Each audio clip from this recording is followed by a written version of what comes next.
Hello, y'all on YouTube. This is Rob with Rob's Nerdy Knives. Today we have a special Rob's Ramblings. I want to talk about making your knife your own.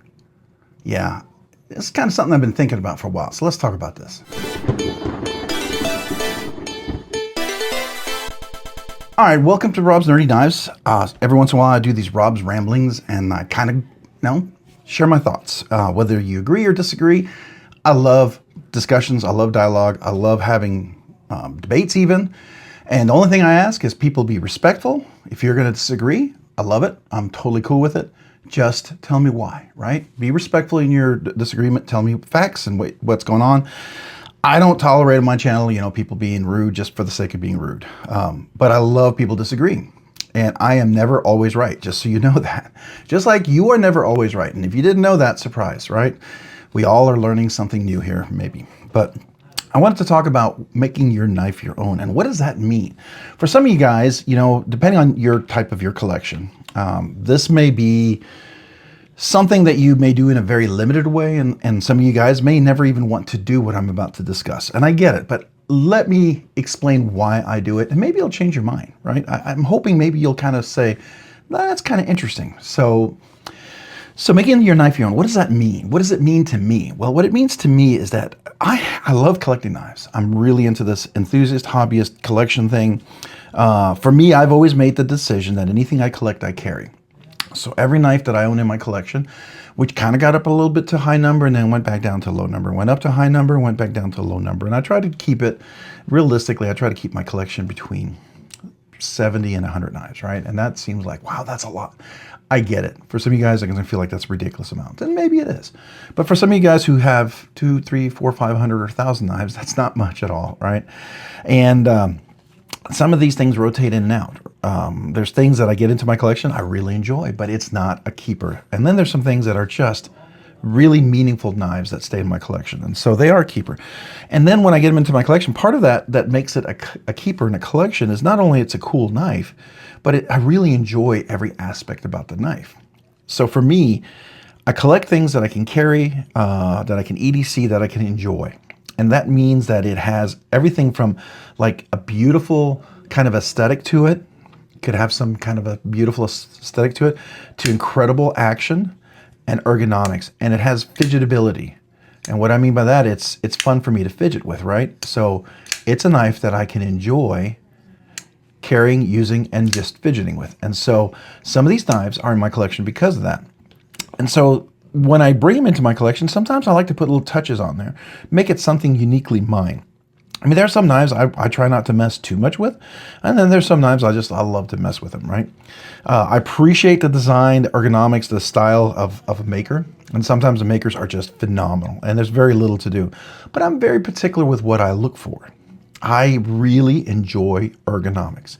I really enjoy action. And so let me kind of go through some of these knives that you're going to think. I'm going to some of my very premium knives here that I have to some lesser premium. They're still premium knives. And I'm just going to talk about what I've done. And I've even done this with, not super expensive knives and budget knives. So the first one here is my Prince Customs Pro-10 with the dragon scales. And this has the Damascus clip. At some point, I want to get the Damascus backspacer. But this is a knife that I got at Blade Show Atlanta, and it replaced my other Pro-10, which I sold recently to another channel. Really good guy. So I'm excited that I was able to pass the joy of that along to someone else.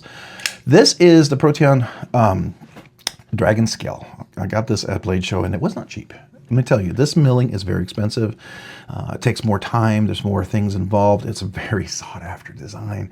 Never can get them, and usually I only see them at Blade shows, and when they are, there's usually like some limited runs and what have you. So I was so excited to get this directly from Princeton Wong himself, from Prince Customs. So how did I make this my own? Well, first of all, obviously I added a Damascus clip because it didn't come with that. So that's kind of an obvious thing you can do. You can upgrade. You can put a clip on there. Maybe they have a specialty clip. Something I've done with lots of knives, and you'll see that here. I enjoy doing that. That's one thing. Now this knife, because I love the beautiful scales, and I just felt like something I wanted him to pop. And I've seen some of the stuff that he's done, and so I try to pay homage to Princeton. I'm no Princeton wonk. He is a master in design and craftsmanship and everything, and he truly is Princeton, his name is very apropos. He's a prince amongst knife makers, if I have to say it. And so in that regard, I really believe that. So what did I do? Well, I used a little bit of flitz in this particular one, and I just kind of buffed up the outside of the scales. And so you don't maybe see it as much, but you can see how there's a little lighter color, lighter finish on the scales on the outside, kind of like when they're being worn. And also on the knurling here that's going on, little diamond patterns, right? So you see that. And then also on the blade, I made this a little bit lighter. Typically, it's a much darker shade. Do I have anything that's really dark shade here? Yeah, so it's a much darker shade typically. And so that brought it out to be a little bit more stone washed. And then I polished up here to kind of make it pop a little bit. At some point, I was going to invest in maybe polishing the back spacer, because I've done that on other knives, and I just felt like, well, I know he keeps talking about at some point he might have some back spacers available, so I hope to get one. So that's one of those things I really want to pick up. But this is such a fantastically beautiful knife that's how I made it my own. I mean, and then I put skiffs in there. It didn't have skiffs already, right? I always do that. This one didn't really need any tuning at all. It was perfect in many regards. And I would have no problem tuning a knife like that. And what I mean by tuning, you'll see a lot of videos I have on this. The detent won't be as strong. The harder the detent is, the less action there is. Now, it can also be a combination of how tight you tighten the pivot. Some of these knives will be on bushings, like my Sonora. It's a bushing. You can't tighten and loosen the pivot to adjust it, because the bushing, which is a little collar around the pivot barrel, and that determines how close you can get. So it's already predetermined. It's a fixed distance. And so usually it's the viscosity of the oil that puts it in that gives it different action, right? So in this particular case, there's caged bearings with some steel washers in there. And so how hard you push it sometimes can make this a little more and less action. And then the other thing that I might have done, and I also do, sometimes I polish the ramp. I polish the ramps that's on the blade itself. So there's usually a ramp you'll see going right here. And a lot of times you can see it on, if you'll notice, here's the lock bar. You see how look at this. There's a smooth transition right there. And then it goes up. You see that right there? That's the ramp. So you can polish that, and not a whole lot of go over the top. It's just little flits, small little thing. Just if there's any grittiness, because this stone wash sometimes is not as smooth, and when you polish it, it makes this a lot smoother. Really nice, right? So that was one thing how I made this one my own. The next one is the transient, which is really perfect in so many ways. And it's like, what could I do? It already had skiffs on there. There was no reason to put skiffs. The G10 scales were already done beautifully. Nothing sharp on here at all. It's been rounded perfectly, which is something I would have done. Everything was really pretty fantastic. The only thing that I did do is I did a little flitz on the blade. I polished it. It was very, very, very dark. And I didn't mind it. And I got the aesthetic because of the brown, and totally get it, but I wanted it to pop. I wanted it, and it's so subtle, and you guys may not notice it. Some of you guys may not even think it looks like it's just been used over time, right? And that's fine. If that's all you see, then that probably my goal here alone has been achieved. But this little extra polish gives it makes the hollow grind really, I think, stand out a little bit better, because it's not as dull. Kind of makes it pop a little bit better. I love the look of it. So that was one thing that I did. This one also had an interesting edge. So I don't know if you can tell, recently I got a TS Prof sharpener, which I really love. I got that at Blade Show. And I put a really high polished edge. It's a little bit bigger of an angle. I think they must have had a 25, 28 degree angle or something on here, because a very, very short edge. As you can see on here, it's a little bit longer of an edge. It's about a 20 degree. So not a significant change, but enough to make it definitely a little toothier, a little sharper. Because every time I tried to strop it, it just wouldn't sharpen right here. Right here, it was just really struggling to sharpen. And I don't know if that was just the angle edge or what have you, but there you go. Now here's another one that you'd like, well, what would you possibly do to this one? Well, I didn't do much. But again, this is the point of how you make your knife your own. I put skiffs in. And I know Koenig is very clear, he likes Delrin, and that's really where they stand. But skiffs are by far, in my opinion, superior to Delrin. Now, Delrin aren't bad. They're great. They're great cage bearings. The difference that I have personally found over the years, and this is my personal experience, is that anytime there's Delrin bearings in there, after a lot of use, and I fidget with my knives. I mean, I don't just take it out, pull it, put it in my pocket. I will sit here some days all day long on meetings, because I'm in meetings forever, and I will fidget with this knife all day, left and right-handed. I love fidgeting left hand. Oops. I'm trying to be careful because I'm over the knives, right? So I'll fidget left and right-handed, right? So I will do that all day long with my knife. And the Del ring, because they're resin based, it's like a resin cage, and it still has the ceramic ball bearings. It'll start to wear, and things will get inside the Del bearings. You know, usually there'll be stuff that gets in there. It's just what happens: oil, dirt, dust, whatever, and then that will start to wear down the Del ring, the little area where the cage balls sit in. And so with the material, more friction, the area will get larger and larger. And then the balls kind of move around more. And it's microscopic to most people and wouldn't even notice. And you wouldn't even notice over time, right, if you didn't flip and fidget a lot. And so it'll kind of be off track. And then it'll just not be as smooth. And it'll feel like a little gritty, it'll feel bumpy, whatever, because it's not quite in the track. And anytime I've had that, I mean, they've been great for like maybe 3 to 6 months, and then maybe a year at worst if I didn't fidget as much as I normally would. But then I'm like, oh, I feel like this could be better. So I put Skiffs in there, and lo and behold, it is night and day. And the nice thing about Skiffs is they are phosphor bronze cages that have a radius milling where the ball literally pops in, and it sits in there. And so now you have stuff that could get in there, but it is ceramic on bronze, phosphor bronze, which means it's already going to be self-lubricating in many ways, self-smoothing, and it's not going to break down as quickly as a resin would, right? So there's that particular benefit, and I think that's pretty fantastic. So I did that with the Koenig, and it was nice. It's a really beautiful game changer. Gave it a beautiful control drop shut action that I really enjoy. So it was a minor change, but it was enough to enjoy it. Again, this is tuned so well. I didn't have to tune the lock bar or anything like that. A lot of these guys, they're already tuned so outstandingly. There's no need to tune these guys, right? I mean, that's the whole point of getting custom mid-tech. You just get this beautiful action, and it's just fantastic. Then we have a brown knives. You're like, what could you possibly have done with this? Now, this one I didn't do much. One thing is because it already has Skiffs in it, but I'm going to point out the guy I bought it from put Skiffs in there. And to me, that was outstanding. It's what I would have done. I opened up as soon as I got this. I was going to put Skiffs in. I know man, there's already Skiffs in there. Good job. Now, I'm assuming he put the Skiffs in there because there was no extra, like a little bag with the old cage bearings. I could be wrong. And you guys correct me if some of you guys bought one of the more recent brown knives. Is Craig Brown using Skiffs now? I don't think he is, but let me know if he is, because I would love to be wrong and for him to be using that, because that's so apropos for him. I think his knives are worthy of something that quality. And I'm not saying Del rings are bad. I'm not knocking them, right? I'm just telling you, long-term, super fidgetability, they're fantastic. So he did that. I'm not sure if this is a brown knives sharpening, but it's a beautifully well done edge. And I'm thinking, you know, I did an edge on a brown knives as well, because when I got it, it was like new in box, and he had a double edge on there. And that happens sometimes when people make knives.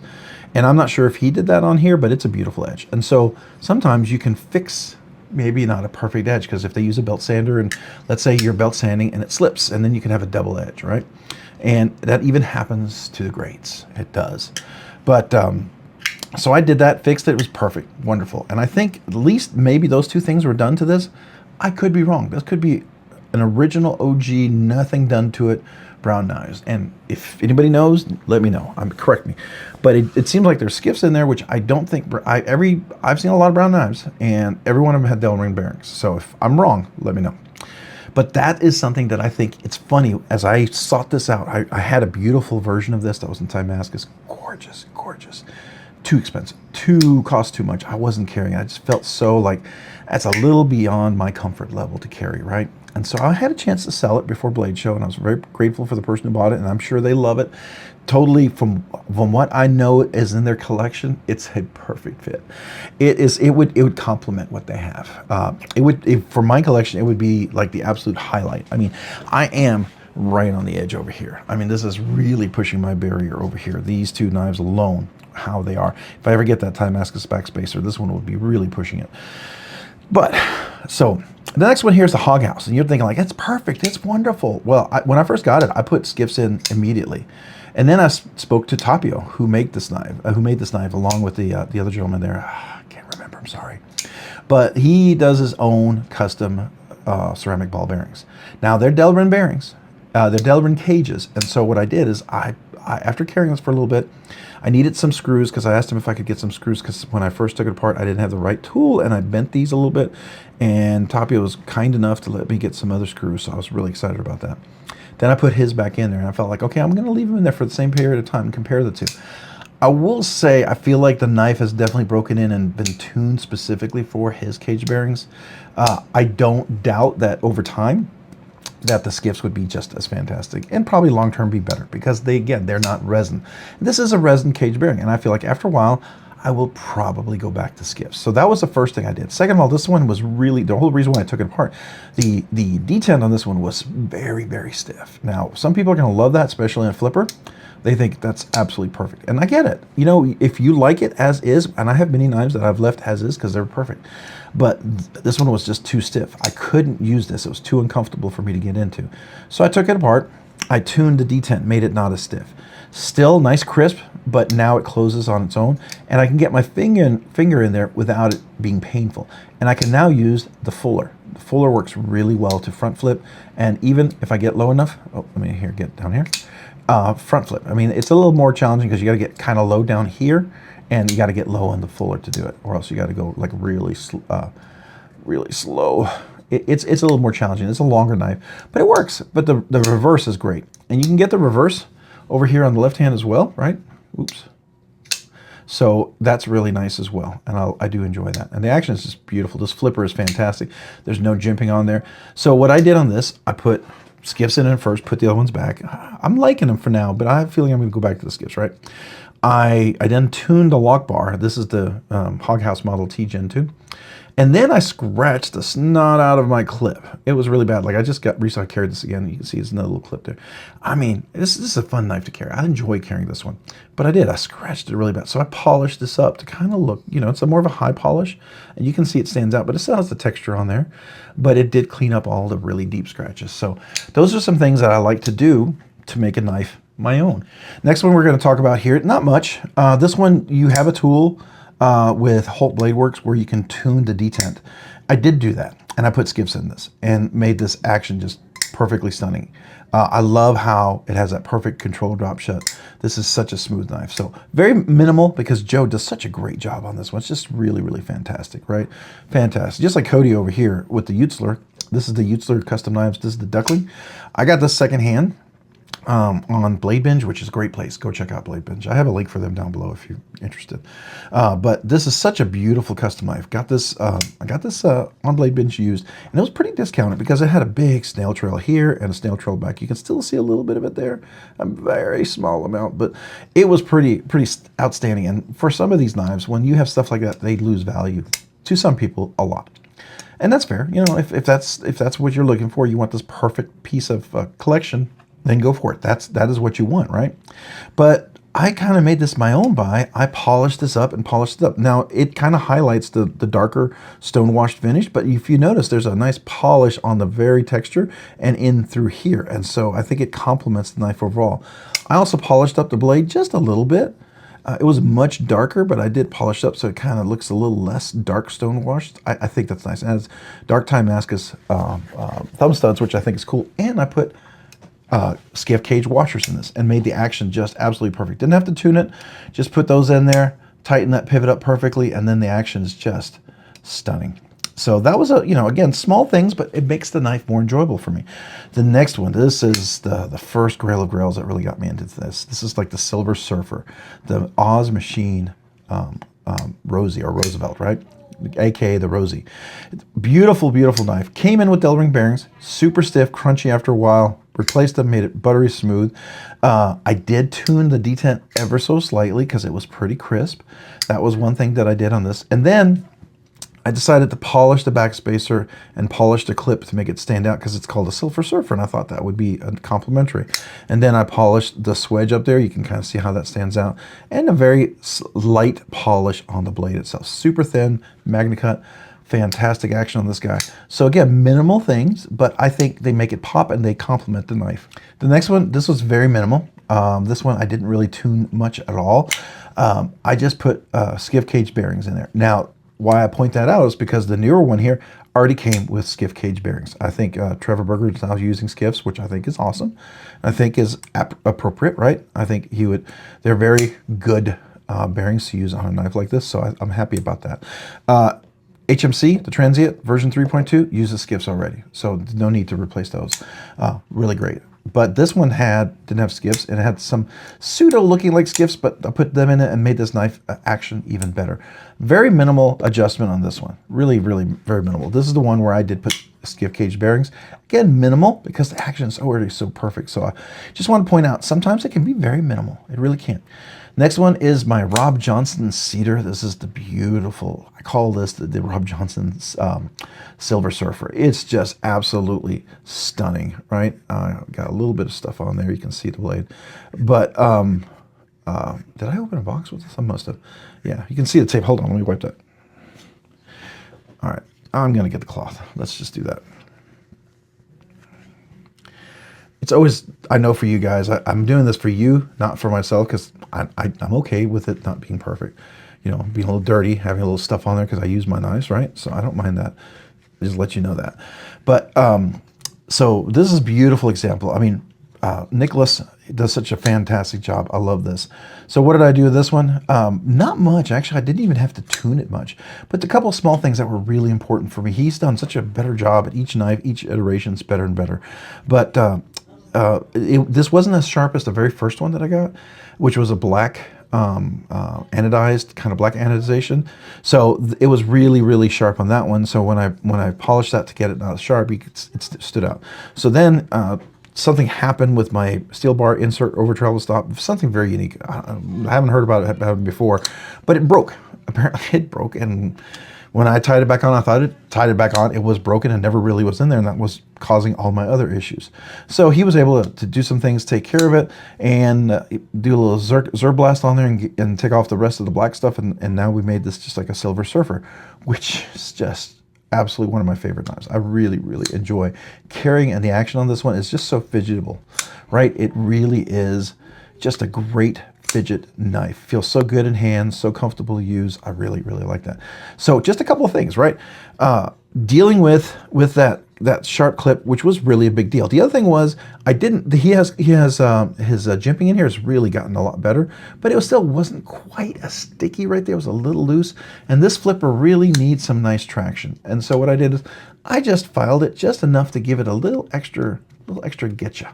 It's not anything huge. It's something very minor. Most people wouldn't even notice it if I didn't tell you, right? You would never have noticed it, but it feels just a little easier to grab and to flip. So again, very small things, but makes this knife so much more enjoyable for me. And I made it my own, right? That's the joy of your collection. If you're getting a knife and you don't plan to do, you plan to sell it, trade it, don't touch it. Just leave it alone. You have it there for trading purposes, right? I don't ever suggest anyone buy knives as an investment thinking you're going to make money on it. I don't, but I guess, you do you. My next knife is my Hemlock that I got at Blade Show, Atlanta. Love this thing. Beautiful, beautiful knife. When I got it in, the lock bar was pretty stiff, and that made it difficult to use the thumb studs. And it made a very crisp flipper, but it wasn't as smooth as it could be, right? So in the process, I was going to take it apart, just do a very light tuning. I did discover that there's cage bearings in there that are very similar to skiffs, but they weren't quite Steve skiffs. So I put skiffs in there, and that honestly to me made it even more buttery smooth. So I really enjoyed that. Love the step milling. This is more of the micro step milling, and you can't see that because I've actually carried and used this knife. So let's clean that off because you probably would enjoy seeing that. Yeah, that stands out way better. So you see that? Just absolutely stunning. But I love the gold anodization and the purple anodization. Just really nice. You can see that beautiful action. So what did I do in this one? Skiffs, right? And a slight tuning on the lock bar. Nothing major. This next one is another Rob Johnson's I really enjoyed. I asked for this in the raw, and I didn't understand what the raw meant.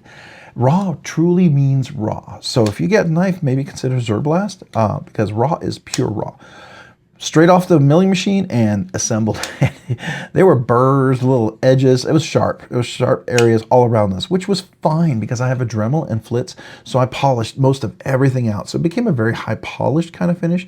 So if you notice, it's not as dull, which it does attract more fingerprints. It does stand out, but I really enjoy this. Now this is a single thumb stud and a front flipper. The front flipper and a single thumb stud work beautifully, right? You can't really reverse flick it because, well, you're not there. But that single thumb stud works even great left-handed. Really fantastic. And then, of course, you can easily flip this one. So what it was involved, I did a lot of flits on the whole scales, the clip, everything. It was a little sharp there, so I had to round that. There was a little sharp edges around here. I did have to round that. So it was fun, though. I really did enjoy that, taking something raw like that and finishing it out. I can see why people do Zerblast, because it's very edgy. It's a lot of detail. It takes a long time, right? So very cool little knife. Not much as far as, you know, what else could be done on here. I mean, it's beautiful, but I love this. I think it's great. By the way, this is also his most Voodoo Magic super light knife. Still maybe a hair lighter than the Hemlock, but the Cypress here is fantastic. All right, so the next one that I got here is a R&H Knives. This is a Czech Republic knife. He had some available. He said, hey, I'll sell you this one. I'm like, okay, sure. It's full zirconium scales. They're heavy. They're heavy. So I didn't realize that. So I got it in, beautifully done, beautiful knife. Definitely has some weight to it. So if you like heavier weight, check out zirconium. Definitely gorgeous, beautiful, elite material, right? Well, when I did get it, the clip was really sharp here, really sharp back here. So again, those are some things that really bothered me, right? Really sharp clips. It was sharp here on this little lanyard loop. What else were we talking about? Yeah, oh, and the cutaway in here, there wasn't really a cutaway, and it was very, very tight in there, so it was uncomfortable getting my thumb in there to disengage the lock bar.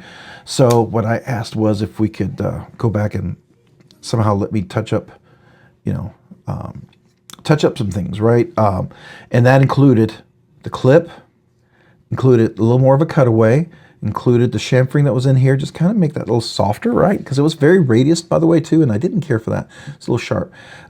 In doing so, I've realized, okay, I have to fix this. So then I learned how to polish and all sorts of stuff where it doesn't stand out as much, because that's, I guess, how most people enjoy it. And then we have the Damascus clip, which is gorgeous. Now that it's rounded, I had to anodize it. So I have a creme brulee blowtorch, which works great to anodize titanium. Believe it or not, it really does a fantastic job. So you don't need an entire huge setup if you have a creme brulee blowtorch. Love the pivot, the milling, the texture. I believe this is Elmax. The blade is Elmax, the steel, and full flat grind. Gorgeous, gorgeous, gorgeous blade shape. Really like this a lot. This was a lot of fun. It is a little heavy, a little weighty, but very, very cool. All right. So we're gonna keep getting into some of these others. How do I make my knife mount? All right, so we'll pick up the pace here because we're long. The Mojave, pretty premium right out of the box. Not much to be done on this guy. This is one of those where it is pretty amazing. The first one I got was a machine production or machine produced or whatever. I forget the term that Martin uses, but gorgeous, right? Fantastic. But it didn't have all this anodization. It didn't have this beautiful jimping that has this beautiful texture on the little chamfer up here. I think that's fantastic, right? The tuning I think was pretty perfect, pretty par on. So I really enjoyed all of that. So I've yet to really, you know, it wasn't a lot done on this guy, except I took it apart, I cleaned it up, and I put some oil in there. And yeah, that was it. Sometimes, you know, I guess you could say part of it was the original one had, compared to this one, totally different color, anodization, all sorts of extra premium stuff, but maybe I didn't quite do it, but I got there by buying that one and then selling the old one, right? So there you go. All right. Oh, well, I did do one thing I forgot, totally forgot. So they did this wonderful jimping, which I'm so excited about, and I'm so happy they did it because it's super helpful. But it still was a little bit slick for me, just a hair slick. So what I did is I just sharpened that edge just a little bit so that when my big old meaty finger goes across, I have enough texture, I don't lose it. So I think it's a cool thing. You may not, but it's, you know, you do you, right? The next one is my Sonora. And this one is one that I just recently got back because I took it apart because I put a line of jimping right here on the flipper. Now, I know their design, they redesigned it, the engineering and everything, and the flipper is fantastic, right? This is on a bushing. So this is very similar to a butterfly knife, a balisong. That's what Machine White started off with, was doing balisongs, just so you know, just keep that in mind. But their heat treats are spectacular on their steels, and this one definitely is one of those. So I really enjoyed this particular knife. Can I do it? No. This particular knife, button lock, integral, USA made, fantastic, right? But I did make sure I stropped the edge to get it nice and perfect. It was a tad bit sharp there, so I did file that down. So those, and I think there was a little hot spot back here I might have taken care of as well, but they did kind of make it uncomfortable for me. But I love the jimping. This jimping is just perfect. So I've tried to replicate that type of jimping because it works really, really well. All right, next one is a Javi Garcia, something you might have seen recently that I actually did a bit of work on. I love this thing, all right? We got it in, we scuffed and scratched the clip pretty badly, and you can still probably, can you see it? Yeah, there's a couple spots on here where you might still see it underneath. But anyways, I did do that, and I thought, man, this is really dark. I was hoping to make it a little bit lighter, because let me show you. This blade shape is ridiculous. It's gorgeous. It's a Sponto kind of, I don't know what you would call it, but just fantastically beautiful. Wonderful. I enjoyed this, but what I was having trouble with was when I closed it, it would go past this and be a guillotine, right? So I love the fact that I was able to put skiffs in there. That was a huge thing. Love the fact that I could polish up the clip, which was nice. The back spacer and the outside lining, I think that was beautiful. I hope Javi Garcia likes it. Hope he's not totally against it if he happens to see this video, but I think it's fantastic. I love this blade shape, and I felt like it just needed something a little bit more to give it honor, because don't know if I would have had time had it been like just tons of stuff thrown out there. It would have been too overwhelming, right? But this is stunning. This is stunning. I really like how this works here. It kind of complements the whole knife, right? So I think that's kind of cool. All right, this was definitely one of those really cool extra special ones. So here's another one. Not much that I did to it, because this was a Blade Show Austin, a Blade Show Dallas, sorry, of this year. And so I found this one as a McNeese, black anodized. It is the Timascus or whatever inlaid inside of that blade. And then you have the Tonto with a dual hollow grind, Tonto, and then you have a flat grind on the top. And so just really, really, really, really fantastic. I love this little knife. Bronze anodized hardware, standoffs, pivots, and pivot screws and all that good stuff. Love the Timascus, just beautifully in black anodized. Gorgeous, gorgeous knife. Love this thing. But it did allow me to get kind of back into some of the knives and check them out. This is definitely one of those I would love to keep. So there you go. All right, so next one that we're going to talk about is a major update on this one. I love this knife. I got a chance to check it out early. I thought it was gorgeous. It was just simply stunning. I think it's going to be a killer of a knife. Like any other Jonathan McNeese knives, I suspect that this will morph into something even better and bigger and more grandiose. So I'm excited about that. I did a few things. Polished like I did on the Javi Garcia. A little nicer, I think, on this one. Polished that.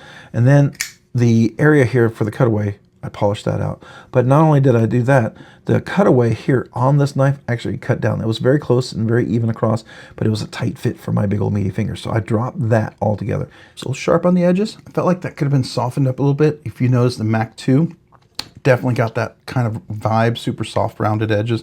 So that was an iteration of the earlier version. The cutaway in here on this one is much wider, more generous, easy to get into, super easy for big old meaty fingers. This was a lot tighter. It came together, as you can see over here like this on both sides. Made it difficult for my big meaty fingers. So what I did is I effectively just took this part out of here, gave me access to the cutout, to the lock bar, and then I softened this. And so it made it super, super smooth. It's still beautiful action. I did put skiffs in there, which made a wonderful difference, right? Just gorgeous and smooth. So yeah, and as soon as he offers like bronze hardware or just a different color hardware for the screws and standoffs and the pivot, I'm definitely putting that on there. So that was a labor of love for sure. All right, next one's a Chris Reeve large Sebenza. Love this knife. Always wanted to get one of these. The one that I've always wanted was the carbon fiber inlay. Now this is before I knew that you could actually replace this with a custom inlay, modder. And I'll show you another knife in just a second where I actually did something like that. Anyways, but I would have done that. I'd gotten a different knife way sooner and maybe done that. But, lesson learned. Because of this, it led to other things. So I'm still happy about it. But I love the carbon fiber. So this was great. Wonderful knife. But the clip I didn't care for. This is a Lynch Northwest mill titanium deep pocket carry clip, which I love. Not everyone's going to be up for that. You don't have to. You can use a regular clip. It's whatever you want, right? It was kind of blue. I got rid of the blue anodization and stuff like that. Didn't like all of that all around. Never was going to use that lanyard insert, so I put a Loctite there to move around. The other thing I didn't care for was the thumb studs. I don't like their pyramid looking weird thumb studs or cone-shaped thumb studs. Very uncomfortable. Very uncomfortable. I have other knives that are very uncomfortable because of that as well. And I would seriously consider maybe switching them. The other thing is those tune very, very, very tightly. Everyone really loves that Chris Reeve, really buttery, smooth, slow open, like everyone wants to roll them open. I like to flick them. And I know this freaks out some people sometimes, you know, that that's a Chris Reeve knife. You're not supposed to do that. Well, I do, and I enjoy it, right? So I tuned it. I took out the phosphor bronze washers. I polished them, made sure action was a little better. This is also in bushings, so there's a cylinder around the pivot barrel in there that kind of gives it a very fixed distance that or closeness that the two scales can come together, and how tight those they'll fit on this washer. So I was able to tune it, and now it's almost there where it's drop shut. And once in a while, I don't know if let's see if we can do it today. I got to be right, but yeah, I can front flip it, right? So today we got one flip. Can we do two? We can. We got two front flips. So there you go. It's getting close where it's going to be regular. So that was a little not much. I still bother some Chris Reeve fans because they're like, no, you gotta have the cone on there, and you gotta have the original clip. You gotta leave the blue. You can't do that. I'm like, yeah, it's my knife. I can. Here's another one, and I know the Arnold Bernard guys. Every time I buy a knife from them, I've owned two or three. I can't remember. I want it to be three because I want a wrinkles too, and I also want their dad's knife, the Orca 2. I just can't afford that right now, but I would love to check that one out. But this is the iMamba. Beautiful. It's got that beautiful inlay here as well. Beautiful inlay back here. It's kind of like they call it the Chris Reeve knives killer, right? Because it's on caged bearings. First one was free. Ceramic balls that weren't in a cage. So if you took it apart, you got to keep an eye on all of those. But beautiful, beautiful knife. I tuned the D10. It was a little stiff. Didn't have to put skiffs because guess what? There's already skiffs in there. So that was the two things that I had. That was really the one thing I had to do, was just that. And to me, made the knife very enjoyable. So again, a minor change.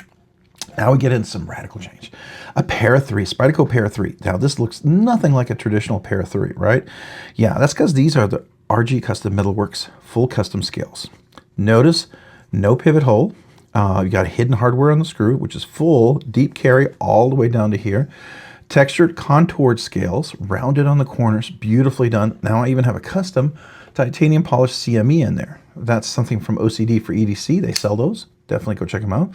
This is in CPM MagnaCut, and this is a satin finish. So all this comes together as a beautiful finish, and you'll notice the action. This is on phosphor bronze washers. Let's do that again. Phosphor bronze washers, and you can get that just beautiful drop shut kind of action. Matter of fact, I can close it, and I can open it like that with this little CME, compression made easy. That's what it stands for. Really, really nice. So what I did is custom scales, right? Custom scales, custom CME, and then I kind of brought this knife together to be what it is. All right, so those are some of the major ones here, but let's kind of wrap it up here because I have a few other small things. We'll go from the kind of insane to the lesser, or let's do it the other way. We'll do it the other way. So the other way is, here's one of the very few micarta. I have a few, but one of the few micarta knives I have. This is the X Series Trapper. What I did on this, it was a little sharp on this. I remember originally I rounded it out, made it soft. I'm keeping this because this is a knife I wore at my son's wedding, or carried at my son's wedding, but I put skiffs in there and I tuned this so it's beautiful action. And because of that little nail nick, guess what? Here, let me do it. You can left-hand reverse flick if you remember how. Apparently I didn't, because typically everyone, you know, it's usually just like a over-the-top reach or like a front flipper, right? But it does it beautifully. It's definitely a thicker blade shape coming down with a flat grind, nice and sharp, but still gorgeous, right? So that was one of those that I did. Another one recently I just got from Texas Blade Show was this. I put skiffs in there. Now, compared to the first one, this is Sakura version 2. It's a premium version, titanium, MagnaCut, hand satin finished, or yeah, hand satin finished. Yeah, I just forgot about that. Gorgeous. Titanium backspacer. Now he's going to have some fancy versions of this. Definitely go check them out. This is Gecko Customs, by the way. This is made by Riot, if I'm not mistaken. You'll see the chamfering in there. It was a pretty tight lock bar, so I did loosen that just ever so slightly and put skiffs in there. And the action has just really been beautiful. Now, what happened in the first one was the finger control was a little small, so I couldn't really use it. And that was some things I would have modified. The next thing was, it was really tight in there. There was no cutaway. It was in between, really tight, very uncomfortable because my big old meaty fingers. So I thought, man, could we just have a little cutaway, a little better access there? This clip had a pointy, sharp tip, very uncomfortable. I wish that would have been fixed. And it was a little tight around some of the corners here. And so I thought, man, if they could fix that. So then he came out with a Sakura Light. He fixed everything, just that I had remembered. Man. And then I interviewed him at Blade Show Atlanta, and he came out with this. And I'm like, man, this is it. This is what I wanted the Sakura to be all along. And he admitted, you know, he got the sample in, I guess, from them. And right before Blade Show Texas last year, I think he had to like approve it and didn't get a chance to get a sample in time. And he just had to make it happen in order to have the knives in time. So that sometimes happens, right? It's the challenges of making knives, right?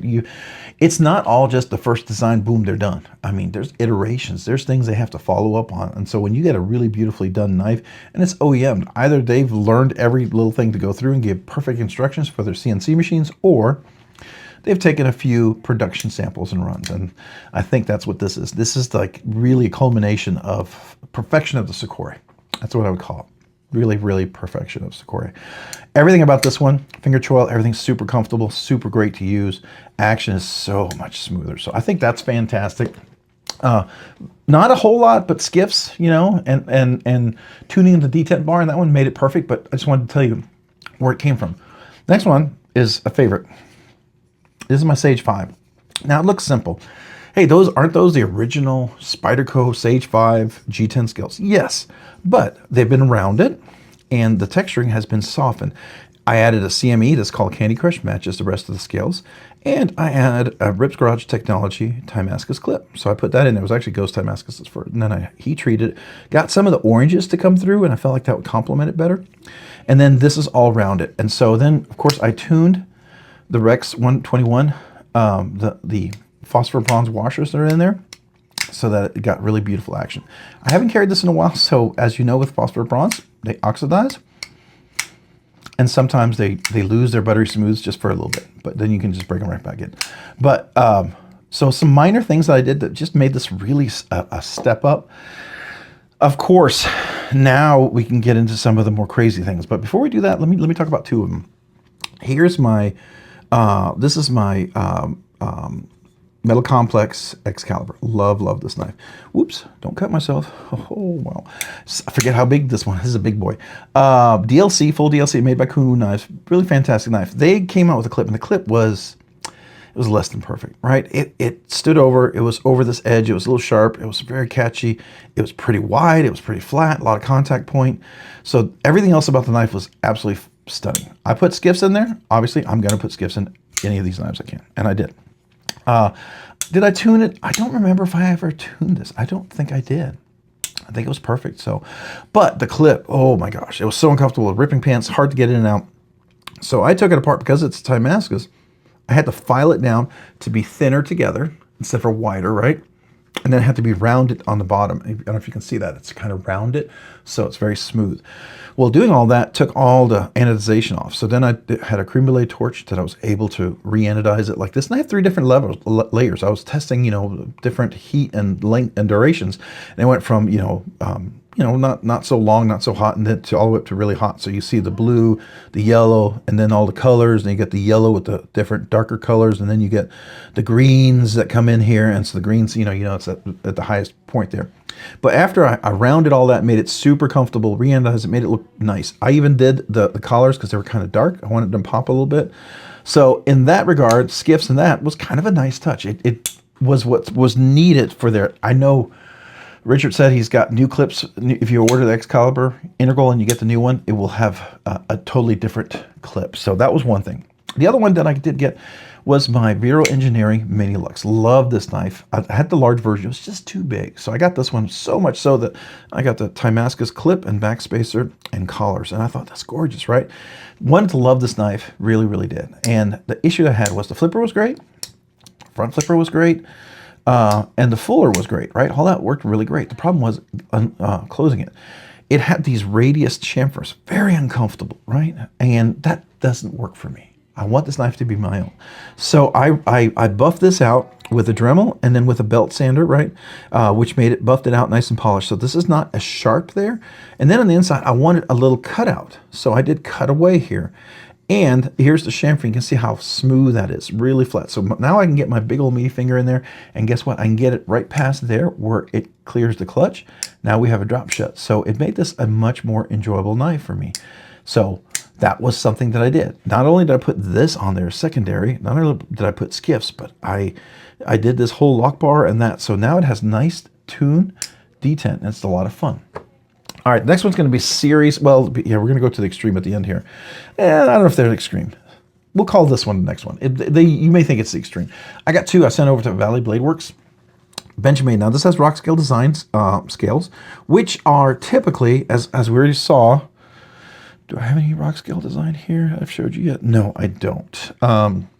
So Rockscale Design scale would be something like this right here. Titanium custom scales. This is on my Manix 2 in Maximate. So really, really cool one right here. So this is Rockscale Design scales on this one. And this is a bug out M4, kind of an exclusive blade steel. And these were the polished ones with no texture. I liked them, but they were super slippery. And I thought, man, I really like this. So Valley Blade Works was able to do some deep laser etching. And so what it does, it gives texture. You can feel this. I don't know if you can see the texture. It's there, which it wasn't there before. So this particular knife now has texture for grip and use, right? So I really, really, really enjoyed that. That was huge because it takes a little specialty to do this. Now, by the way, this is bug, looking for a bug, and this is binary, and the binary actually spells Rob's Nerdy Knives. If you want to look it up, take a picture of it, try to put it in the binary translator, you'll see it says Rob's Nerdy Knives, right? So there you go. Made this knife uniquely my own. Really, really like that. Here's the Rincon from Quiet Carry, another fantastic company. I do recommend Quiet Carry. I love their stuff. A lot of times I'm not doing much to theirs. I may add a clip. I may add some skiffs if it's a caged bearing. But otherwise, their stuff's so outstanding. This Rincon is phenomenal. But they're not coming out with the knurling till later, right? And so I really love this knife, but it kept getting slippery in my hand. And I thought, how can I get some texture? Well, I thought of this. Here's my glasses, Rob's Nerdy Knives. You can see that, right? And you can see that over here as well. All the glasses, and it gives it texture. So what this did, made it uniquely something and gives me the texture and still be able to enjoy this knife. Really fantastic, something I highly recommend. I enjoyed that. So that was it kind of seems like it's super extreme, but not. Next one is the Rex 45 GP knives. How did I make this my own? It came out with white G10 scales, polished, that I dyed. It didn't look great. And somebody said, why'd you dye? You guys sold those. Well, I wanted to try it. But J Dizzle Designs agreed to let me get on his books, and then he was going to make some scales for me. And sure enough, here they are. This is the paper butterscotch micarta, antique micarta scales that he milled for this beautifully on both sides, right? With this star pattern, gorgeous. If you know butterscotch micarta, darkens over time, so you get this beautiful darkened outside and then lighter in here. And just fits this knife beautifully. This is Rex 45 exclusive blade steel with a titanium nitro TNC or T something carbon, kind of, it's like a new DLC that Spyderco came out with. I put skiffs in this immediately. I took the second detent ball out. I put a Lynch Northwest clip on there because I just think it looks a lot nicer than the standard. Anything looks better than the standard Spyderco clips. I do not like them. But this is a hollow grind, right? So the action now is fantastic. It's just a beautiful knife to own. I think it's just wonderful. So that was a next level. So now we're going to talk about, custom scales. Like we already talked about this one. This is pretty extreme custom scales. So the next few here, I'm going to talk about, let's do this one first before we get that one. So we have Lynch Northwest again. Lynch Northwest does a great job. Not only do they make clips, but here's a custom mill clip that fits on top of one of their Para 3 scales. This is the Fibonacci Para 3 with a dark abyss coating. So it's dark abyss color on this one. This is for my Maximate little knife here with this beautiful mill deep pocket carry clip with another black CME. It could have been something else, but black worked fine for this one. Really, really like this one as far as use and fidgetability. It is Maximate, so I got to be a little careful. I can't be chopping, hitting nails and stuff because this will chip. This is very edgy like Rex 121, but love these scales, love the design, love the dark abyss, beautifully rounded, everything chamfered, gorgeous fit, comes in, dead nut centered. So these builds to me are fun because I get to do stuff like this to knives that I haven't done it to yet. All right, and now we're going to talk about the last three here. I think this is the last three yet. And these are all Rockscale Design scales. So Mannix 2, Shaman, and a pair of 3. Now, notice in the pair of 3, purple anodized, the Shaman, bronze anodized, and here, this is aluminum blast. And this is the Critter, and then these are the Critter, and I think this is the Critter, and then this is the, I forget what this is, but they're two different designs, right? So the Mannix 2 here, put that in there. This one also has their clip that they make, the Rockscale Designs, which I like their clip on the Mannix, so it just fits better. And then there's a Flytanium cage ball, so that works really nicely.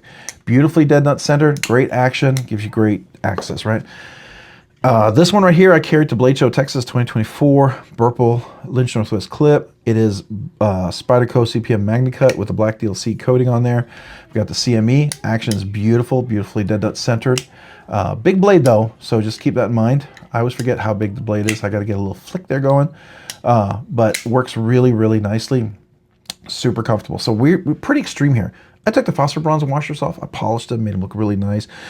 Use these crazy anodized scales, which are fantastic. It has an anodized backspacer. There's also a little para 2 kind of lanyard tube that you can put in there, and then a Lynch Northwest clip and a CME compression made easy. All that came together to make this beautiful knife. Just really love the look of this knife. Matter of fact, I completed something very similar in a pair of 3 for my son recently for his high school graduation. And then finally, the last Shaman. I've had this LMAX version, the Blade Ops exclusive version of this Shaman for a few years. Love this knife. It's been in carbon fiber scales. It's been titanium scales now. Last were Rip Garage Technology. Titanium scales, sold those. Hopefully the person who bought them is enjoying them. But anyways, this right here, bronze anodized. I thought this would look nice. So we got bronze anodized all the way around the steel part over here. This is a polished titanium CME. I don't know if he still makes them. He was for a while, but you know, I don't know, depending on what time he does have. But the action on this one is just superb. This fit in so beautifully, and I mean, so beautifully, it's super easy to flip, right? I mean, this is not like any effort at all. So just simply stunning as far as this knife goes. I think it's great. All right, so now we talked about how I made my knife my own. Some of these are pretty extreme, some are very minor. Some of them I've done to knives you probably would never consider even doing. You think I'm nuts for doing it. Some of you guys, these are like all user knives. They're like, you know, some of your least expensive knives you have in your collection, right? I get that. I'm not at that level. I'm not at that stage of collecting. And yeah, I would love for the channel to get me to that at some point, because that's why I do this. I do this channel because I love knives. I get to share them with you, talk with you guys. And to me, it just makes my hobby fun, right? We can have a little community. We can talk about knives and share our experiences. So that's how I made these my own. They become more enjoyable. They become more fun to carry and to use and to fidget with, because I found the action of how to get that beautiful action. When I first got this thing, had the Del ring in, it wouldn't drop shut like this. It was very super hard shake shut. Made it very annoying, very inconvenient, right? Gotten better over time, and I know the knife and I know the action, so I love that. I love that. I mean, some of these are just fantastic to carry. Some of these things are like this little jimping right here. I would love to see if, you know, Martine and those guys would ever consider that. I don't know. I mean, I share it with him and we'll see. But I'm sure if he ever did something like that, oh my gosh, it would be next level. Because I thought jimping was really kind of important on this one, and he did put it in later ones, and I'm so glad he did. And they did such a way better job with their jimping here. It's just really, really good. The difference with this is 3 big old jimping for that. You could replicate that like over here, but it's kind of unique. It's a single line of jimping right on the edge where you need the traction, and it just works brilliantly. I've done it to 2 knives so far, and I love it. So yeah, that's how I made it uniquely my own here. I enjoy carrying these more so because of that, right? And here's the challenge to you. Make your knife your own, how you want to do it. Oh, I didn't even think about it. I got fixed blades. I did the same thing too. You think the Vero Engineering Axon fixed blade, great knife. I put my own little loops on there. These are my most enjoyable way to carry a fixed blade horizontally on my duty belt. So I love that right here. And then the Vero fixed blade Axon is a fantastic knife, really great. Now, when I got it, the micarta scales, a little sharp on the edges, all the way around. I mean, with use, will that rub down and be more comfortable? Absolutely. But I like to carry and fidget right away, so I enjoy taking it in and out of the sheath all the time. And I softened that and made it just a fantastic knife. Immediately enjoyable and not be a distraction, right? My McNeese Ridge Runner. Love this knife. When I saw this, I thought this should be Blade Show Knife of the Year or Fixed Blade of the Year. And sure enough, he won Fixed Blade of the Year in Blade Show Atlanta 2024. I was super excited for him. Fantastic knife. Love everything about this. I keep bugging Jonathan about carbon fiber scales for this, and he keeps going, yeah, I know we're working on it. It's hard because his production line, he's got to stop stuff to make carbon fiber scales. So it really was going to impact his manufacturing. And I didn't want him to do that. I just hope that maybe it's some outside third-party source that could do it locally for him. Well, he ended up, at Blade Show, he mentioned that he might find a small CNC machine that could do this, like just scales. And I thought that'd be amazing. That'd be amazing. So I hope he does, because I told him I'll be your first customer in line. I'll be right there to buy it. You let me know. But just rounding those corners made this super, super comfortable. And now I get why there's edgy. Some people want that edgy for better grip, especially if it's a tactical bushwhacking knife or something. I get it. I get it. All right, last fixed blade right here. One of my favorite. Quiet Carry came out with the Mark, and then they have this one right here, the Shallows. Fantastic knife. Again, the ergonomics on here. It looks weird, but it's just perfectly comfortable in your hand. The ergonomics are fantastic. This is a bird and what do they call it? A bird and fish? Oh, what's the term? Oh, I forget the term. But it's a bird and bird and fillet? No, bird and I don't know. But it's a great knife. I love this. Vanek Super Clean. Nice thin, sharp edge, but it's rounded everywhere. So now I could use this, right? And it's really comfortable. It's a nice, small bird and trout, that's what it's called, bird and trout knife. And so really fantastic for something like that. And I love, again, Kydex, which is my favorite, the belt loops. So this makes it a very enjoyable carry. So there you go. Those are, I do that to my fixed blades. I do it to my folding knives. I don't discriminate. I love messing and changing any of these knives. To me, they make it my own, especially this one. At the same time, I love everything I did to this. I truly hope Javi Garcia was not insulted by me adjusting this knife, because he did offer this knife to me as one of his first folders. And I was so excited. I said, yes, absolutely. And I love this knife. The blade shape alone is just ridiculous. The shape of the handle is gorgeous. Now, the only issue I had, it was sharp, right? So I had to modify it. I hope he's okay with that. I hope maybe he'll incorporate something. I don't know. That's up to him. It's his knife, right? His design. So he's going to do what he wants to do. But I love that. I love that. I couldn't work with it with the edge, and so I made it my own. And that's what you do. You make your knife your own. Same with the Dixon. Probably my two biggest modded knives here. I have a Tasca 2. It's from Czech Republic. That's been pretty modded. Any of these Spyderco's pretty modded by having their scales and everything stripped away, so that's fair too. All right, so yeah, I enjoy these knives. I enjoy these knives a lot. They're fun. They're fun. They are part of I'm making my knife my own. And sometimes people like it. They want to replicate it, and I think that's cool. That makes me feel like, hey, maybe I had a good idea and you guys liked it, right? And that's cool. But I will tell you the truth. If I like it, I'm going to still do it, whether you guys like it or not, okay? Because they're my knives. It's my collection. I'm going to make the knives enjoyable for me. I am not dependent on anybody else to enjoy these knives, except for me. And so that's what I'm going to do. That's how I make my knife my own.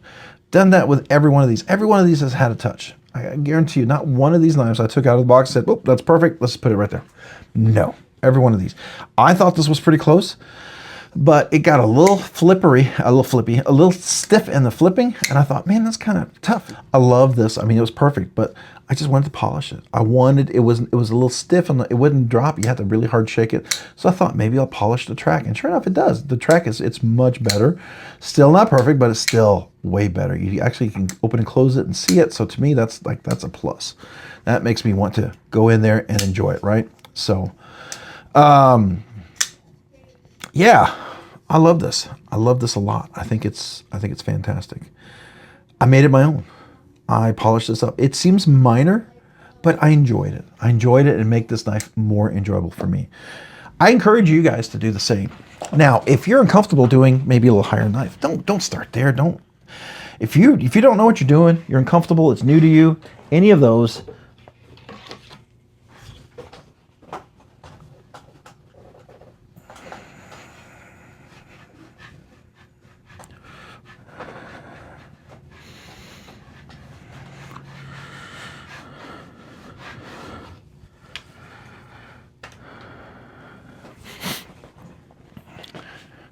if you're uncomfortable with those, then go get a budget knife. That's what I did. I did budget knives. I did Penguin's $30, $40, $50 knives, but put skiffs in. I love swapping out skiffs now. Understand that sometimes some of these things to open, you've got to have the right tools for the right job. Like for instance, you got to know if you got custom things. Like these are all Torx, so that's fine. But then you got Hog House. It's got a flathead. You got to make sure you have the right tool, right? Then you have something like this, the Tasca 2, right? That takes a special tool as well, right? So those are things you've got to keep in mind. As long as you got the right tools, you're good to go. But, and understand how the tools work and understand some of the issues you can have. So if a pivot is locked up, you've got to heat it up a little bit. How are you going to do that if you don't have like the tools? Are there ways around that? Yes, there is. I'll just tell you, but you got to know what you're doing, right? So things like that. And then once you get in there, you got to know how you tune this. Like if you tune a frame lock, you can't overtune it. You always want to go a little, don't go a lot all the way, right? You got to go just a little bit and then figure out, is that enough? It's okay to come back to it. That's what I'm saying. So that's like just tuning any knife. I'm very comfortable doing that now because I do it a lot. May not recommend that for everybody. Now, if I got some super crazy fancy knife, which I did, I had a couple in my collection that I ended up selling because I was not carrying them. I wasn't. But I wouldn't dare tune those. They were perfect, right? So those are exceptional pieces. Not quite the scope and the genre of knives I wanted to carry. And so that's why I did sell them catch and release, because I felt like somebody else would really enjoy them, would really enjoy it in their collection, so that's fair. But these are all knives I enjoy carrying, and I enjoy making my own, and I did. I've made them all my own, whether in just a small touch little way or in a pretty major way. And so I encourage you to do the same.